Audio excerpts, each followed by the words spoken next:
Cabbage పెసరపప్పు fry చేస్తున్నాను. Cabbage నీట్గా ఇలా కట్ చేసుకొని పెట్టుకున్నాను. అలాగే ఒక 2 స్పూన్స్ ఆఫ్ పెసరపప్పు వాష్ చేసుకొని ఒక హాఫ్ అన్ అవర్ సోక్ చేసుకొని పెట్టుకున్నాను అనమాట. ఉల్లిపాయలు, పచ్చిమిర్చి చీలికలు, పోపు దినుసులు. స్టవ్ పెట్టి కడాయి పెట్టేసేసి 2.5 స్పూన్ ఆయిల్ వేసుకున్నాను. ఆయిల్ పెట్టింది. పోపు దినుసులు వేసేసుకొని పోపు వేగిన తర్వాత కట్ చేసుకున్న ఉల్లిపాయ, పచ్చిమిర్చి వేసేసుకొని అలా కొంచెం ట్రాన్స్పరెంట్ అయ్యేంత వరకు మగ్గించుకోవాలి. ఉల్లిపాయలు కొంచెం ఒకసారి అంతా కలుపుకున్నాము. కొంచెం ట్రాన్స్పరెంట్ అయినాయి. ఇప్పుడు క్యాబేజీ యాడ్ చేసుకున్నాము.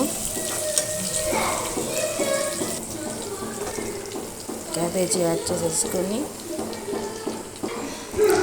నానబెట్టుకున్న పెసరపప్పు కూడా వేసేసేసుకొని ఇదంతా ఒకసారి బాగా మిక్స్ చేసుకోవాలి.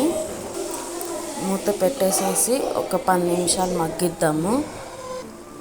10 నిమిషాల తర్వాత మూత తీసి చూద్దాము.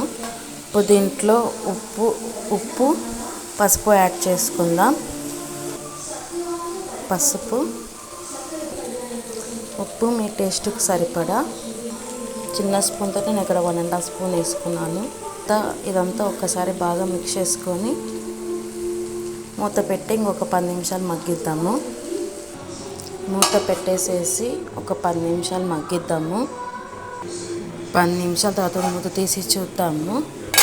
ఆల్మోస్ట్ క్యాబేజీ మగ్గిపోయింది. ఒక్కసారి అంతా బాగా మిక్స్ చేసేసుకొని ఇప్పుడు దీంట్లో కారం, ధనియా పౌడరు యాడ్ చేసుకుందాము.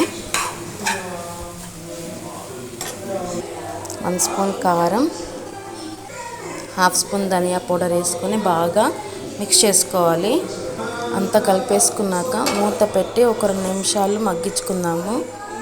దీంట్లో కొంచెం లాస్ట్లో ఒకసారి కొత్తిమీర వేసుకొని కలిపేసేసుకొని ఒక 2 మినిట్స్ మూత పెడతాం. ఇందాక కొత్తిమీర యాడ్ చేయడం మర్చిపోయాను నేను. మూత పెట్టి ఒక 1 మినిట్ కుక్ చేసుకుందాము. స్టవ్ బంద్ చేసేసి సర్వింగ్ బౌల్లోకి షిఫ్ట్ చేద్దాం. అంతే, క్యాబేజీ పెసరపప్పు ఫ్రై రెడీ అనమాట.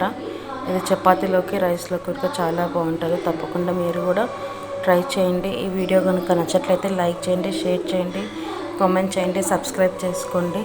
Please do like, share and subscribe to Teju creations. Thanks for watching. Bye.